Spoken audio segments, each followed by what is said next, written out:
information. Fa tsy nanadiny ireo mpiray-tandrazana aminy tanora HVM teto amin'ny firaisana faha-efatra. Nisy ny fizarana nofokena amin'ny tampihavanana no tanterana teto amin'ny boriboritany androany ka olona manodidina ny 700 eo no nisitraka an'izany. Isan'ny fanomezana natolotra izy ireo ny vary rokotapy sy omby roa.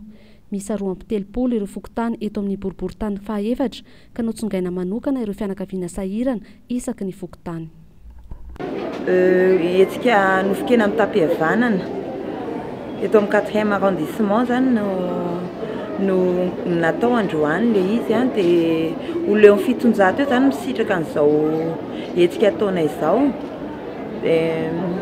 Ankoatran'izay misy vary ao 14 sac dia omby anankiroa no novonoiny.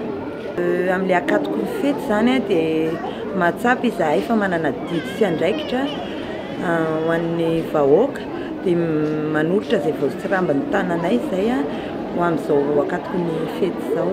Nalaina zany ny olona sahirana isaky ny fokotany 32 fokotany ny 4e arrondissement dia naka olona sahirana isaky ny fokotany zany izay hisitraka an'ity etsika atao androany ity.